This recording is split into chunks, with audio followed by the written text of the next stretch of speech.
In a narration found in Jami' at-Tirmidhi, number 1921, the Holy Prophet Muhammad, peace and blessings be upon him, warned that a person is not one of the true Muslims if they fail to show mercy to the young, respect the elders, and command good and forbid evil.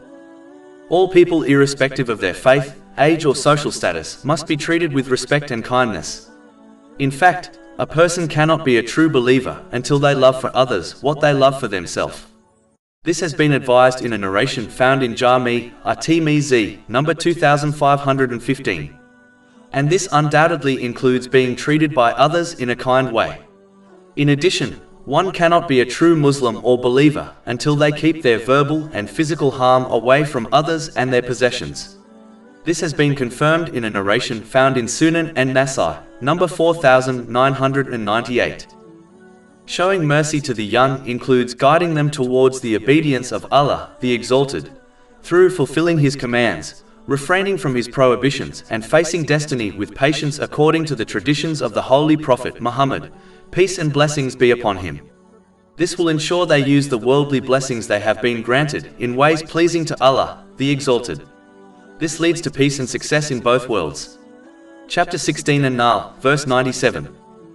Whoever does righteousness, whether male or female, while he is a believer, we will surely cause him to live a good life, and we will surely give them their reward in the hereafter according to the best of what they used to do. Teaching the young must be done through leading by example, as this is the most effective way in guiding others, especially the youth. They should be encouraged to only accompany good people, as a person adopts the negative or positive characteristics of their companions. This has been indicated in a narration found in Sunan Abu Dawood, number 4833.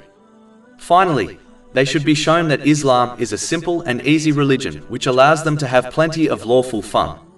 This has been indicated in a narration found in Sunan Abu Dawood, number 4835. Being merciful to the young will teach them to also be merciful to others. The one who shows mercy to others will receive mercy from Allah, the Exalted. This has been advised in a narration found in Sahih Bukhari, number 7376.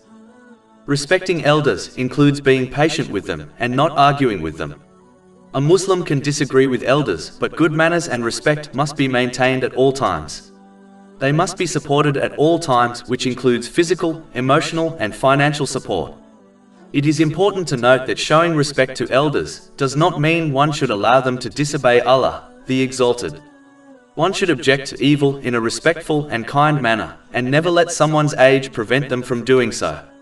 This has been indicated in the last part of the main narration, under discussion. Simply put, how one treats elders is how they will be treated by others if and when they become elderly. Finally, a Muslim must gently command good and forbid evil according to Islamic knowledge. Harshness often pushes people away from the truth. When possible, one should advise others in private, as doing so publicly can embarrass people. An embarrassed person is less likely to heed good advice. A Muslim should continue with this duty whether it affects people or not, as this is not under their control. They will be rewarded for their sincere intention and efforts. One should never give up in this duty in respect to their dependents, as it is their duty to guide their dependents.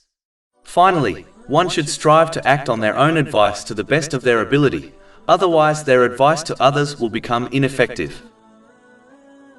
Over 400 free ebooks, audiobooks, infographics, podcasts and blogs available on our website, www.shakepod.com.